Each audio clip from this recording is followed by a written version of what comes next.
Hello everyone, कैसे आप सभी लोग। Welcome to the channel of nurture the curiosity. आज के इस वीडियो में हम पढ़ने वाले हैं क्लास 8 एनसीईआरटी का chapter 3 which is coal and petroleum. So without wasting too much of time let's get started with the chapter.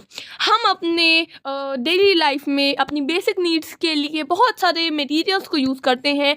उनमें से कुछ जो है नेचर में फाउंड किए जाते हैं और उनमें से कुछ हम नेचर से ही फाउंड किए जाते हैं, लेकिन हम उनमें अपने ह्यूमन एफर्ट्स भी लगाते हैं ताकि हम उनको और भी ज़्यादा यूज़फुल बना सकें। सो अब हमें आती है एनसीईआरटी की first activity of this chapter, activity 3.1, जिसमें हमें बताना है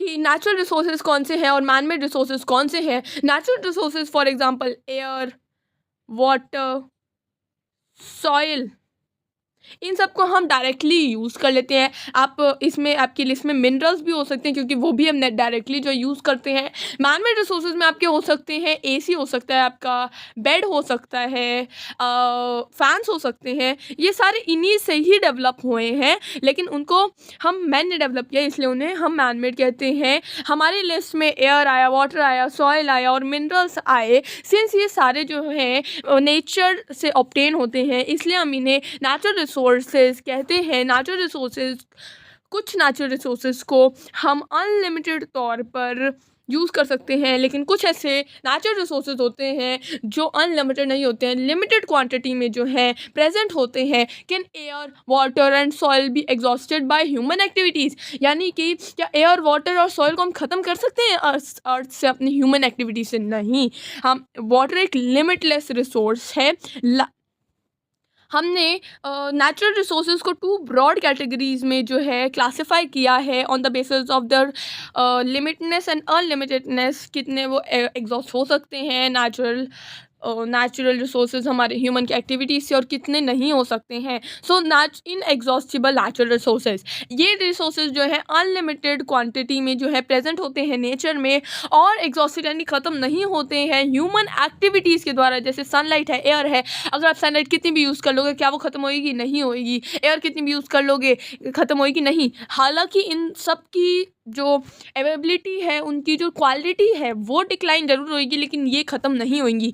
next is exhaustible natural resources. Exhaustible natural resources ऐसे रिसोर्सेज होती हैं जिनकी अमाउंट नेचर में लिमिटेड होती है और ये एग्जॉस्ट हो जाते हैं ह्यूमन एक्टिविटीज़ के द्वारा। जैसे फॉरेस्ट्स को आप कट करते जाओगे तो ये ख़त्म होते जाएंगे। वाइल्ड लाइफ, अगर आप वाइल्ड लाइफ की केयर नहीं करोगे, ऑब्वियसली अगर फॉरेस्ट्स कट गए तो वाइल्ड लाइफ को शेल्टर नहीं मिलेगा, इसलिए वो भी ख़त्म हो जाएंगी। मिनरल्स जो है, मिनरल्स हमारे जैसे आयरन हो गया, गोल्ड हो गया, ये सारे भी अगर आप यूज़ करते रहोगे तो ये एक ना एक टाइम ऐसा आएगा जब ये रिसोर्सेज ख़त्म हो जाएंगे। ठीक है, कोल हो गया, पेट्रोलियम हो गया, नेचुरल गैस होगी, एक्सेट्रा। ठीक है, सो अब है ये हमारी ग्रुप एक्टिविटी है। इस एक्टिविटी के अंदर हमें क्या बताया गया है? इस एक्टिविटी के अंदर हमें ये बताया गया है कि आपको कुछ टॉफ़ीज़ लेनी है। ठीक है, टॉफ़ीज़ को आपको 3 कंटेनर्स में डालना है, 1, 2 एंड 3। आपको 3 कंटेनर्स में डालना है। पहला कंटेनर जो होएगा वो आपको अपने दादाजी को यानी 3rd जनरेशन को देना है, मतलब 1st जनरेशन को देना है आपकी फैमिली की। ठीक है, सेकंड जो है आपको अपने फादर्स को देना है और 3rd जो है वो आपको खुद रखना है यानी कि किड्स को रखना है।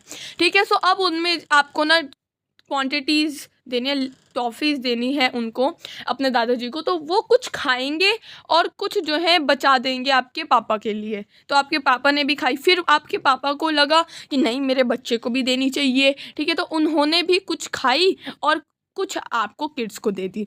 लेकिन इससे हमें एक्टिविटी से क्या कंक्लूजन मिलता है? एज्यूम करो कि ये जो ईटेबल्स जो कंटेनर में प्रेजेंट थे वो टोटल अवेलेबिलिटी बताते हैं एग्जॉस्टिबल नेचुरल रिसोर्सेज की। जैसे कोल हो गया, पेट्रोलियम हो गया, नेचुरल गैस हो गया। हर एक ग्रुप जो है डिफरेंट कंजप्शन पैटर्न को शो कर रहा है। अर्लियर जो जनरेशन्स थी वो टू ग्रीडी नहीं थी। ये भी हो सकता है कि अर्लियर जनरेशन जो है उनको ऐसा लग रहा होगा कि हम अपने अपकमिंग जनरेशन्स के लिए कुछ छोड़ जाएं, लेकिन अब की जनरेशन्स आपने तो सारा खा लिया। इस चैप्टर में हम लर्न करेंगे कुछ एग्जॉस्टिबल नेचुरल रिसोर्सेज के बारे में। एग्जॉस्टिबल नेचुरल रिसोर्सेज क्या होते हैं जो हमारे ह्यूमन एक्टिविटीज़ के द्वारा एग्जॉस्ट हो जाते हैं, ख़त्म हो जाते हैं। फॉर एग्ज़ाम्पल कोल, पेट्रोलियम और नेचुरल गैस के बारे में हम इस चैप्टर में पढ़ेंगे। ये फॉर्म होते हैं हमारे डेड रिमेन्स ऑफ और living organisms like plants and animals, और इन्हें हम फॉसिल्स कहते हैं। डेड रिमेन्स को हम फॉसिल कहते हैं, और इनसे जो फ्यूल्स बनते हैं इनको हम फॉसिल फ्यूल्स कहते हैं। कोल, पेट्रोलियम, नेचुरल गैस ये हमारे फॉसिल फ्यूल्स हैं। Okay, now we are studying about coal, जो हमारा फर्स्ट नेचुरल एग्जॉस्टिबल रिसोर्स है। ठीक है, हमने कभी बार कोल मतलब कोयला, हमने कई बार सुना भी है कोयला के बारे में, कई बार हमें देखा भी हुआ है कोयले को। ये हार्ड स्टोन होता है और ब्लैक होता है हमारे कलर में। So this is a picture of coal. Coal जो है वन ऑफ ऐसा फ्यूल्स है जो पहले यूज़ किया जाता था कुक फूड, यानी कुक फूड को पकाने के लिए। रेलवे में भी इसको यूज़ किया जाता था ताकि स्टीम प्रोड्यूस करी जाए और इंजन रन हो जाए। जो गदर मूवी थी उसमें लास्ट में सनी देओल उस कोल को ही यूज़ करा था ताकि वो पाकिस्तान से बाहर निकल जाए। It is also use in thermal power plants में भी ये यूज़ होता है इलेक्ट्रिसिटी को प्रोड्यूस करने के लिए। तो आपको ये क्वेश्चन आ सकता है कि वेयर इज़ कोल यूज। तो कोल यूज़ होता है हमारे फूड को कुक करने में, ठीक है, रेलवे इंजन्स में ताकि प्रोड्यूस कर सके स्टीम और रन कर सके इंजन को, ठीक है, और थर्मल पावर प्लांट में। तो आप ये 3 यूज लिख के आ जाना, और इंडस्ट्रीज़ में भी यूज़ होता है ये। अब हम बढ़ने वाले हैं स्टोरी ऑफ कोल, यानी कि अब हमारे मन में क्वेश्चन आया कि कोई ना कोई चीज़ का कुछ ओरिजिन होता है। अब कहाँ और कैसे इसका ओरिजिन हुआ, चलिए देखते हैं। 300 मिलियन ईयर्स पहले अर्थ में डेंस फॉरेस्ट्स थे, लो लेइंग वेटलैंड्स में नेचुरल प्रोसेसेस हुई, फ्लडिंग आई जिससे ये फॉरेस्ट्स बरिड हो गए सॉइल के अंदर, और भी ज़्यादा सॉइल, क्योंकि इरोजन डिपोजिशन तो चलता रहा, और भी सॉइल इनके ऊपर आ गया और ये नीचे, बहुत नीचे दब गए। टेम्परेचर, अब हमारी ग्लोबल वार्मिंग से टेम्परेचर भी बढ़ रहा है, और अर्थ जो होती है ना उसके यहाँ पर कोर्स होते हैं, तो वो जैसे जैसे नीचे जाते गए उनका टेम्परेचर भी राइज होता गया।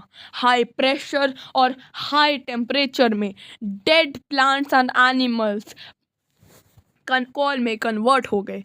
कोल के अंदर ब्लैक इस वजह से होते हैं क्योंकि उसके अंदर मेनली कार्बन होता है, इसलिए ये इंपॉर्टेंट डेफिनेशन है, इसलिए येलो से करता हूँ।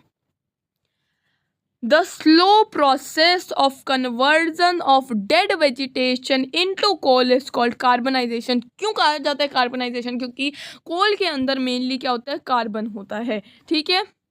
Since it was formed from the remains of vegetation, जो कोल है उसे फॉसिल फ्यूल भी कहते हैं क्योंकि ये वेजिटेशन से ही बना है। एक कोल माइन जो है यहाँ पर दिखा रखी है हमें, ये देखिए ये कोल माइन है। यहाँ पर हम डीप अंदर दी अर्थ जाते हैं और मशीन्स के थ्रू हम कोल को माइन करते हैं। अब जब कोल जो है हीट किया जाता है एयर में, in the presence of air, जब वो हीट किया जाता है कोल जो है जलता है और मेनली क्या प्रोड्यूस करता है, कार्बन डाइऑक्साइड। तो कोल क्या प्रोड्यूस करता है, ये कोल क्या प्रोड्यूस करता है जब वो हीट किया जाता है एयर की प्रेजेंस में, क्या, CO2 यानी कार्बन डाइऑक्साइड जो है ये प्रोड्यूस करता है। ये क्वेश्चन आ सकता है, ठीक है, तो ये इंपॉर्टेंट मार्क कर लेना, स्टार कर लो इसके ऊपर। Coal is produce in industry to get some useful products such as coke, coal tar, मतलब कोल से हमें बहुत सारे प्रोडक्ट्स भी मिलते हैं। चलिए इन प्रोडक्ट्स को डिटेल में पढ़ते हैं।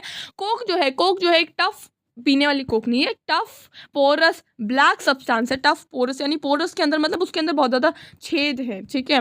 टफ पोरस ब्लैक सब्सटेंस है और ऑलमोस्ट प्योर फॉर्म है कार्बन की, ठीक है। ये क्वेश्चन आ सकता है, what is the pure form of carbon? So Coke is the pure form of carbon. Coke जो है हमारे किस में यूज़ होता है, मैन्युफैक्चर ऑफ स्टील में यूज़ होता है और एक्सट्रैक्शन ऑफ मैनी मेटल्स, काफ़ी सारे मेटल्स को यूज़ करने के लिए उनको मैन्युफैक्चर करना पड़ता है, उसमें भी ये कोक यूज़ होता है। Next is coal tar. Coal तार जो है ब्लैक थिक लिक्विड होता है, ये लिक्विड होता है, थिक लिक्विड, जिसके साथ से हमें अनप्लीजेंट स्मेल आती है। ये मिक्सचर होता है अबाउट 200 सब्सटेंसेस का, ये इंपॉर्टेंट मार्क कर लो। कोल तार जो है ये लगभग कितने सब्सटेंसेस का जो मिक्सचर होता है, 200 सब्सटेंसेस का। प्रोडक्ट्स जो हैं ऑब्टेन होते हैं हमारे कोल तार से, वो यूज़ होते हैं काफ़ी सारे मटेरियल्स को, सब्सटेंसेस को मैन्युफैक्चर करने में हमारी डेली लाइफ और इंडस्ट्री में, जैसे कि सिंथेटिक डाइज हो गया। अब ये बहुत इंपॉर्टेंट है कि कौन कौन सी चीज़ें हमें मिलती हैं, तो इसे मैं अगेन येलो से लिखूँगी ताकि आपको पता चल जाए। Synthetic dies, drugs, explosives, perfumes, plastics, paints, photographic materials, roofing materials, जितने भी ये सारे मटेरियल्स हैं ये हमें मिलते हैं कोल तार से। इंटरेस्टिंगली जो नेपेथिलियन बॉल्स हैं ये, जो कि मॉथ्स और अदर इंसेक्ट्स को भगाने का यूज़ करते हैं। नेपेथिलियन बॉल्स क्या होती हैं, आपको पता होगा कि आपके मम्मा ना थोड़ी छोटी छोटी गोलियां डाल देती हैं आपके कपड़ों के अंदर, ताकि वो जो कपड़े हैं इंसेक्ट्स से दूर रहें, तो उन्हीं को ही हम नेपेथिलियन बॉल्स कहते हैं। और ये हमारी बनती हैं कोल तार से, ठीक है।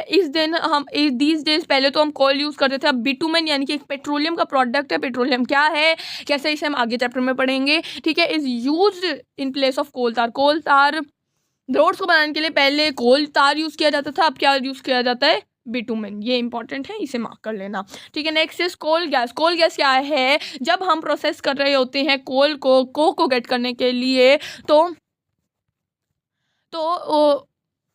कोल गैस जो है हमारी प्रोड्यूस होती है, और ये हमारी काफ़ी सारी कंपनीज में एज अ फ्यूल जो है यूज़ की जाती है। कोल गैस जो है स्ट्रीट लाइटनिंग के लिए यूज़ करी गई थी लंदन में 1810 में, और न्यूयॉर्क में यूज़ की गई थी अराउंड 1820 में, यानी कि उसके 10 ईयर्स के बाद न्यूयॉर्क में यूज़ की गई थी। नाउअडेज ये सोर्स ऑफ हीट, यानी कि हीट का सोर्स ज़्यादा यूज़ किए जाते हैं इंस्टेड ऑफ लाइट। यानी स्टार्टिंग में इसको किसी और पर्पज़ से यूज़ किया गया था, किस पर्पज़ से, लाइट के पर्पज़ से। अब इसे हम हीट के पर्पज़ से भी यूज़ करते हैं। अब हम पढ़ने वाले हैं अपने दूसरे सोर्स के बारे में, which is petroleum. So colour change कर लेते हैं, ठीक है। पेट्रोलियम क्या होता है, हमें पता है कि पेट्रोल जो है हमारे फ्यूल की तरह यूज़ होता है। बहुत सारे लाइट ऑटोमोबाइल्स यानी कि बाइक में, स्कूटर्स में, कार्स में ये हमारे पेट्रोल जो है यूज़ होता है। हैवी मोटर मोबाइल जैसे ट्रक्स हैं, ट्रैक्टर्स हैं, इन सब में यूज़ होता है डीजल। पेट्रोल और डीजल जो है ये ऑब्टेन होते हैं एक नेचुरल रिसोर्स से, जिसको हम कहते हैं पेट्रोलियम। जो वर्ड पेट्रोलियम है ये बहुत ज़्यादा इंपॉर्टेंट है। जो वर्ड पेट्रोलियम है ये पेट्रा यानी रॉक, पेट्रा यानी कि रॉक, और ओलियम यानी कि ऑयल, यानी कि रॉक से ये निकाला जाता है। अंडर द अर्थ रॉक्स होते हैं, उनसे ये निकाला जाता है, इसलिए इसका नाम पेट्रोलियम रखा है। इसका मतलब पेट्रा का मतलब होता है रॉक, और ओलियम का मतलब होता है ऑयल। तो यहाँ पर आपका आ सकता है कि पेट्रोलियम नेम का ओरिजिन कहाँ से हुआ और उसका मीनिंग बताओ, ठीक है। ओरिजिन बताओ, पेट्रोलियम ही क्यों रखा, ठीक है। तो ये आपकी सारी यहाँ पर कवर अप कर दी गई है एनसीईआरटी में, यहाँ पर डेफिनेशन पूरी दे दी गई है, तो इसे स्टार्ट कर लेना। Do you know how petroleum is formed. अब देखते हैं, पहले हमने देखा था कोल कैसे फॉर्म हुआ था, अब हम देखेंगे पेट्रोलियम कैसे फॉर्म हुआ था। Petroleum was formed from organisms living in the sea, यानी कि जो ऑर्गेनिजम्स थे, जो हमारे फिशेस थे, सी हॉर्स एक्सेट्रा जो थे, ये हमारे सीज में रहते थे, इन्हीं से ये हमारा जो है पेट्रोलियम फॉर्म हुआ है। जैसे जैसे ये पेट्रोलियम्स डाई हुए, इनकी जो बॉडी है वो सेटल हो गई बॉटम ऑफ द सी में, और सैंड्स और क्ले की जो है इसके अंदर लेयर आ गई, उसके ऊपर लेयर चढ़ती गई over the millions of year लगते हैं।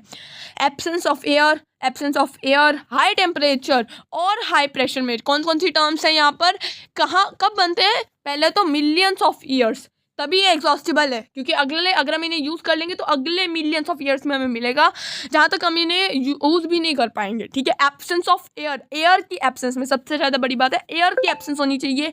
हाई टेम्परेचर और हाई प्रेशर में हमारा पेट्रोलियम जो है फॉर्म हो जाता है। ये डेड ऑर्गेनिजम्स जो है हमारे पेट्रोलियम और नेचुरल गैस में जो है फॉर्म हो जाते हैं। फिगर 3.4 ये हमें दिखाता है पेट्रोलियम जो और नेचुरल गैस जो है कि वो कैसे डिपॉजिट होती हैं। ये देखिए, ये है रिजर्वियर रॉक का मतलब है कि ये हमारी नीचे ग्राउंड रॉक है, ठीक है। उसके बाद ये रिजर्वियर जैसे हम निकालते हैं ना, तो इनमें हम एक रॉक बना देते हैं। यहाँ पर वाटर होएगा, ऑयल और गैस लाइटर होते हैं, इस वजह से वो ऊपर है, ठीक है। और ये ऐसे बनते हैं क्योंकि पहले ये थे तो रॉक में ही ना, अब ये लाइट हो चुके हैं। अब इनमें से ऑयल और गैस मिलियंस ऑफ ईयर के बाद यहाँ पर ऑयल और गैस आ चुका है, इस वजह से वो ऊपर चले जा चुके हैं। और ये हमारी पेट्रोलियम की माइनिंग है, ठीक है। It shows deposits of petroleum and natural gas. You see that the layer containing petroleum oil and gas is above the water. Why is it so? क्योंकि पेट्रोलियम ऑयल और गैस जो है दोनों lighter हैं हमारे वाटर से, इस वजह से वो ऊपर है। Recall that oil and gas are lighter than water and do not mix with it, ठीक है। वर्ल्ड का फर्स्ट ऑयल वेल जो है ड्रिल किया गया था पेलिनेविया में, यूएसए में 1859 में। 8 इयर्स बाद जो 1867 में वहाँ पर एयर ऑयल जो स्ट्रक हुआ था, ऑयल स्ट्रक यानी कि ऑयल पाया गया था माकुम के आसाम में। इंडिया में ऑयल जो है Assam, Gujarat, Mumbai high and river basins of Godavari and Krishna में पाया जाता है। ये इंपॉर्टेंट है, इसको मार्क कर लेना। Refining of petrol. अब हमें पता है कि पेट्रोल जो है एक डार्क ऑयल लिक्विड है और इसका एक अनप्लीजेंट ऑर्डर है। ये मिक्सचर है वेरियस कॉन्स्टिट्यूएंट्स यानी कि उसकी फ्रैक्शंस, काफ़ी सारे फ्रैक्शंस से बनकर बना है, काफ़ी सारे मटेरियल से मिलकर बना है, जिनको अगर हम अलग अलग यूज़ करें तो बहुत ज़्यादा हमें प्रॉफिट हो सकता है और बहुत ज़्यादा ये हमारे काम आ सकते हैं, जैसे petroleum gas, petrol, diesel, lubricating oil, paraffin wax, etc. ये the process of separating various constituents या fractions of petrol is known as refining। यानी कि जब हम सेपरेट करते हैं various constituents या fractions पेट्रोल से तो उसे हम कहते हैं रिफाइनिंग ऑफ पेट्रोल। और ये पेट्रोल रिफाइनरी में जो है करा जाता है और डिफरेंट लेवल्स होते हैं। फॉर एग्जांपल कि ये है एक टैंकर है, इसके अंदर होता है डिफरेंट लेवल्स पे, डिफरेंट टेम्परेचर्स पे इन्हें किया जाता है कि इस टेम्परेचर पे जो है हमारी नेचुरल गैस निकलेगी, इस टेम्परेचर पे हमारे ये निकलेगा, ठीक है। सो अब हम वेरियस कॉन्सिक्वेंट्स यानी कि फ्रैक्शंस ऑफ पेट्रोलियम और उनके यूजेस जानने वाले हैं। ये बहुत ज़्यादा इंपॉर्टेंट टेबल ये आ सकती है एग्जाम्स में और काफ़ी एग्जाम्स में ये देखी भी गई है। पेट्रोलियम गैस जो है लिक्विड फॉर्म में हम एलपीजी की तरह यूज़ करते हैं, यानी पेट्रोलियम गैस को अगर हम लिक्विड फॉर्म में कर दें तो वो हमारी एलपीजी की तरह यूज़ होती है। फ्यूल जो है ये एलपीजी हमें पता है कि गैस जलाने में हमारे हेल्प करता है और काफ़ी सारी इंडस्ट्रीज़ में भी हमारे यूज़ होता है। पेट्रोल जो है, पेट्रोल हमें पता ही है कि हमारे काफ़ी सारे ड्राई क्लीनिंग के लिए यूज़ होता है, मोटर के तो फ्यूल के तौर पर यूज़ होता है और एलिवेशन फ्यूल के तरह भी यूज़ होता है। कैरोसिन ऑयल हमें पता है कि कैरोसिन ऑयल यानी मिट्टी का तेल जो है ये हमारी पहले के ज़माने में स्टोव्स में यूज़ किया जाता था, लैम्प्स में यूज़ किया जाता था और जेट एयरक्राफ्ट, ये अब नाउअडेज जेट एयरक्राफ्ट में यूज़ करा जाता है क्या, kerosene oil. Next is diesel हमें पता है हायर मोटर व्हीकल्स में और इलेक्ट्रिक जनरेटर्स में जो है ये हमारा यूज़ किया जाता है। लुब्रिकेटिंग ऑयल, लुब्रिकेटिंग मतलब कि लुब्रिकेंट्स हम आगे पढ़ेंगे, लुब्रिकेंट्स के बारे में, टर्म के बारे में पढ़ेंगे। लुब्रिकेंट्स जो होते हैं वो फ्रिक्शन को रिड्यूस करने वाले सब्सटेंसेस को हम कहते हैं,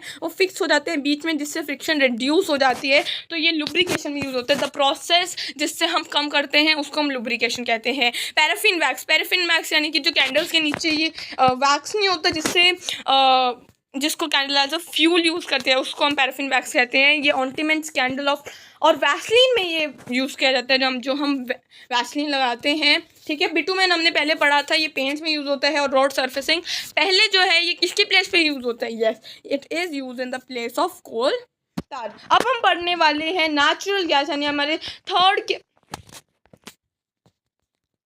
हमारे एग्जॉस्टिबल नेचुरल रिसोर्स के बारे में। नेचुरल गैस जो है ये वेरी इंपॉर्टेंट फॉसिल फ्यूल्स है क्योंकि ये इजी टू ट्रांसपोर्ट है, पाइप्स के थ्रू इसे ट्रांसपोर्ट किया जाता है। नेचुरल गैस जो है हाई प्रेशर के अंदर स्टोर की जाती है जिससे हम उसे कंप्रेस्ड नेचुरल गैस सीएनजी कहते हैं। सीएनजी जो है पावर जनरेशन के लिए यूज़ होती है, ये अब यूज़ होती है फ्यूल के तौर पर ट्रांसपोर्ट व्हीकल्स में क्योंकि ये क्लीनर फ्यूल है और लेस पॉल्यूट करती है हमारे एनवायरनमेंट को। सीएनजी का एक बहुत बड़ा एडवांटेज ये है कि जो सीएनजी है वो डायरेक्टली यूज़ हो सकती है बर्निंग के लिए हमारे होम्स और फैक्ट्रीज़ में where it can be supplied, क्योंकि वो हमारे पाइप्स के थ्रू जो है सप्लाई हो जाती है। ऐसा ही एक नेटवर्क सच्ची में एग्जिस्ट करता है, वो कहाँ पर एग्जिस्ट करता है, वडोदरा गुजरात। इंपॉर्टेंट है, such network of pipeline of CNG exist in India in Vadodara Gujarat,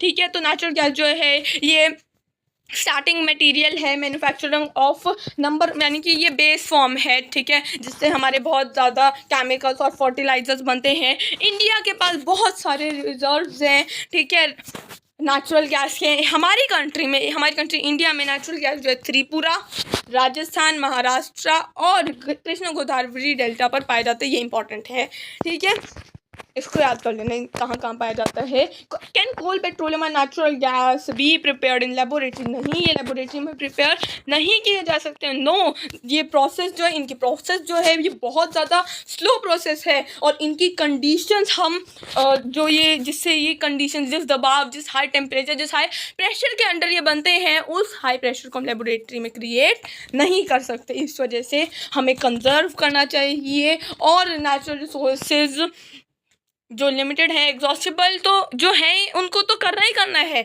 उसके अलावा हमें जो एयर है, वाटर है, एक्सेट्रा को भी हमें अच्छे से यूज़ करना है। You have studied in the beginning of this chapter some natural resources. कुछ नेचुरल रिसोर्सेज जो हैं एग्जॉस्टिबल हैं, जैसे कि फॉसिल फ्यूल्स हैं, फॉरेस्ट्स हैं, मिनरल्स है, वाइल्ड लाइफ है, एक्सेट्रा। हमें पता है कि कोल और पेट्रोलियम जो है फॉसिल फ्यूल्स हैं, इनको चाहिए होता है डेड ऑर्गेनिज्म जो कि मिलियंस ऑफ ईयर्स तक इनको लगते हैं ताकि ये फ्यूल्स में कन्वर्ट हो सके। ऑन द अदर हैंड जो नॉन रिजर्व हैं वो सिर्फ फ्यू हंड्रेड ईयर्स तक ही चलते हैं। तो और मोर ओवर क्या है, मोर ओवर ये चलो ठीक है, ये लिमिटेड है, ठीक है, लेकिन इनके कई डिसएडवांटेजेस भी हैं कि ये एयर पॉल्यूशन जो है कॉज करते हैं। मैंने आपको स्टार्टिंग में बताया था, एयर बेशक से एक इनएग्जॉस्टिबल नेचुरल रिसोर्स है, लेकिन जो एयर है उसकी क्वालिटी डिक्लाइन हो रही है, क्योंकि एयर पॉल्यूशन जो है किया जा रहा है।